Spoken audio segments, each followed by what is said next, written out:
ಸಂಪೂರ್ಣ ತಂಡಕ್ಕೆ ಶಿವಮೊಗ್ಗ ನಗರದ ಹಾಗೂ ಶಿವಮೊಗ್ಗ ನಗರದ ಮುಖ್ಯ ರಸ್ತೆಯನ್ನು ಕೂಡ ಇಲ್ಲಿಂದ ಬಹಳಷ್ಟು ಹಳ್ಳಿಗಳಿಗೆ ಬಹಳಷ್ಟು ಊರುಗಳಿಗೆ ಹೋಗ್ತಕ್ಕಂಥ ಎಲ್ಲ ಜನತೆಯ ಪರವಾಗಿ ಹೃತ್ಪೂರ್ವಕದ ಧನ್ಯವಾದಗಳು ಅಭಿನಂದನೆಗಳು ಕೂಡ ತಿಳಿಸ್ತಾ ಇದ್ದೀವಿ.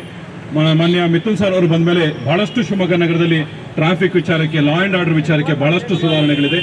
ಅವರ ಒಂದು ಗುಣ ಅಂತ ಹೇಳಿದ್ರೆ ಅವ್ರಲ್ಲಿರ್ತಕ್ಕಂಥ ಎಲ್ಲ ಕೊಲೀಗ್ಸಿಗೆ ಬಹಳಷ್ಟು ಫ್ರೀ ಹ್ಯಾಂಡ್ಸ್ ಬಿಟ್ಟು ಕೆಲಸ ಮಾಡ್ಕೊತಕ್ಕಂಥದ್ದು.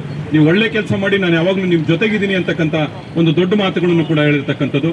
ಕಳೆದ ಒಂದು ತಿಂಗಳ ಕೆಳಗಡೆ ಇದೇ ಉಷಾ ನರಸಿಂಹಮ್ಮನ ಎದುರುಗಡೆ RCB ಒಂದು ವಿನ್ ಆಗಿರ್ತಕ್ಕಂಥ ಸಂದರ್ಭದಲ್ಲಿ ಎಲ್ಲೋ ಒಂದು ಕಡೆ ಒಂದು ಘಟನೆಯಾಗಿ ಒಂದು ಜೀವನ ಕೂಡ ಬಲಿಯಾಗಿರ್ತಕ್ಕಂಥದ್ದನ್ನು ಕೂಡ ಈ ಸಂದರ್ಭದಲ್ಲಿ ನೆನೆಸ್ಕೊಳ್ಬೇಕಾಗ್ತದೆ. ಹಾಗಾಗಿ ಅದನ್ನೆಲ್ಲದನ್ನು ಕೂಡ ಮುತುವರ್ಜಿಗೊಳಿಸ್ಕೊಂಡು ಇವತ್ತು ದೇವರಾಜ್ ಅವರು, ನವೀನ್ ಅವರು ಹಾಗೂ ಬಹಳ ಮುಖ್ಯವಾಗಿ ತಿರುಮಲೇಶ್ವರು ಕೂಡ ಬಂದ ಮೇಲೆ ಬಹಳಷ್ಟು ಸುಧಾರಣೆಗಳು ಶಿವಮೊಗ್ಗ ನಗರದಲ್ಲಿ ಆಗಿರ್ತಕ್ಕಂಥದ್ದು. ಅದ್ರ ಜೊತೆಯಾಗಿ ನಮ್ಮ ಉಷಾ ನರಸಿಂಹಮ್ಮ ಡಾಕ್ಟರ್ನು ಕೂಡ ಈ ಸಂದರ್ಭದಲ್ಲಿ ಉದಯ್, ನಮ್ಮ ಸ್ನೇಹಿತ ಉದಯನವ್ರನ್ನ, ಅವ್ರ ತಂದೆಯವ್ರನ್ನು ಕೂಡ ಬಹಳಷ್ಟು ನೆನೆಸ್ಕೊಳ್ಬೇಕಾಗ್ತದೆ, ಅವ್ರ ತಾಯಿಯವ್ರನ್ನು ಕೂಡ. ಅವರು ಈ ಸರ್ಕಲ್ಗೆ ಏನಾದ್ರು ಒಂದು ಸರ್ಕಲ್ಗೆ ಮಹದ್ವಾರ ಅಂತ ಹೇಳಿದ್ರೆ ಉಷಾ ನರಸಿಂಹಮ್ಮ ಅವರೆಲ್ಲರೂ ಕೂಡ ನಮ್ಗೆ ಸಹಕಾರ ಕೊಟ್ಟಿರೋದ್ರಿಂದ ಸರ್ಕಾರದ ಜೊತೆಗೆ ನಾವು ಇದೀವಿ ಅಂತಕ್ಕಂಥದ್ದನ್ನು ಕೂಡ ಕೊಟ್ಟ ಮೇಲೆ ನಮಗೆ ಇದನ್ನೆಲ್ಲ ಮಾಡೋದಕ್ಕೂ ಕೂಡ ಅವಕಾಶ ಆಗಿದೆ.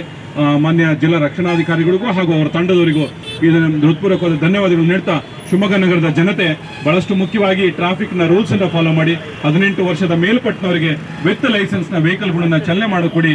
ನಿಮ್ಮ ಪ್ರತಿಷ್ಠೆಯನ್ನು ಬಿಟ್ಬಿಟ್ಟು ನಾವೆಲ್ಲರೂ ಕೂಡ ಈ ಟ್ರಾಫಿಕ್ ರೂಲ್ಸ್ನ ಫಾಲೋ ಮಾಡ್ತೀವಿ ಅಂತಕ್ಕಂಥ ಒಂದು ದೃಷ್ಟಿಯಲ್ಲಿ ನಾವೆಲ್ಲರೂ ಕೂಡ ಸಾಗೋಣ.